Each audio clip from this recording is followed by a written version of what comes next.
Assalamualaikum warahmatullahi wabarakatuh. Selamat pagi. Di sini saya akan mempresentasikan riset operasi, penerapan riset operasi. Sebelum kita lanjut ke presentasinya, ada baiknya saya memperkenalkan nama terlebih dahulu. Nama saya Gilang Mari Pratama Abimanyu dengan NIM 2019-11208 dari kelas riset operasi kelas B. Nah, di sini saya akan mempresentasikan penerapan dari riset operasi itu sendiri. Oke, next. Baik, riset operasi. Nah, kata operasi ini sendiri didefinisikan sebagai tindakan-tindakan yang diterapkan pada beberapa masalah atau hipotesa. Nah, untuk sementara kata riset itu dapat didefinisikan sebagai suatu proses yang terorganisasi dalam mencari kebenaran akan masalah atau hipotesa.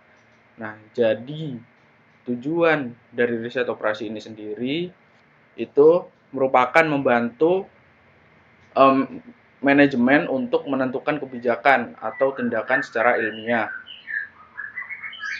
Baik, next.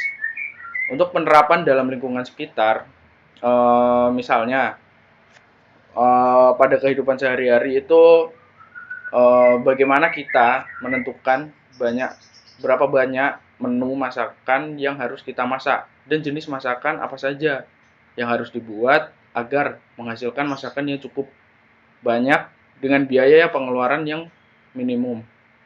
Nah, untuk memasak ini sendiri dibutuhkan tenaga kerja dan waktu yang harus diketahui.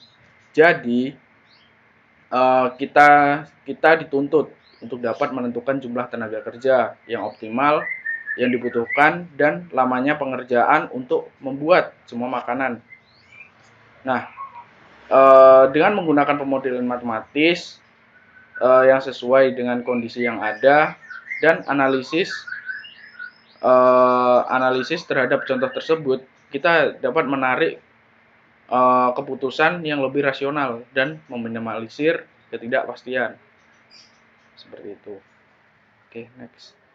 Untuk penerapan dari riset operasi ini sendiri itu misalnya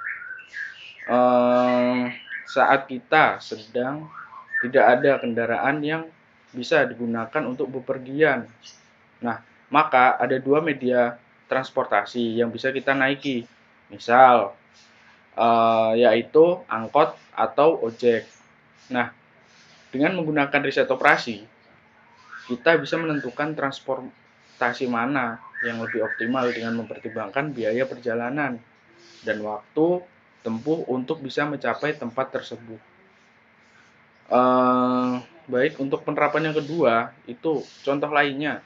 Misal, ketika kita ingin membeli kebutuhan, nah, kita bisa membelinya di pasar ataupun supermarket.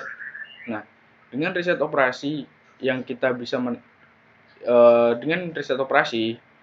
bisa menentukan di mana tempat yang menyediakan kebutuhan sehari-hari yang lebih lengkap dan lebih murah atau harganya itu lebih terjangkau.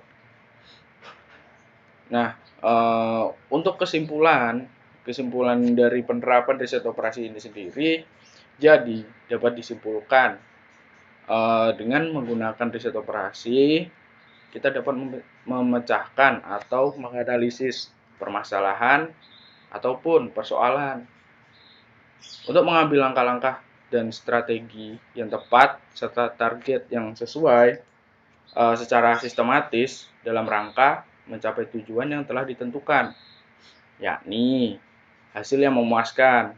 Dan hasil yang memuaskan ini merupakan hasil yang optimal, yang berarti dampak positifnya itu maksimum dan dampak negatifnya itu minimum. Oke, mungkin sekian yang dapat saya presentasikan, lebih dan kurangnya mohon maaf. Wassalamualaikum warahmatullahi wabarakatuh.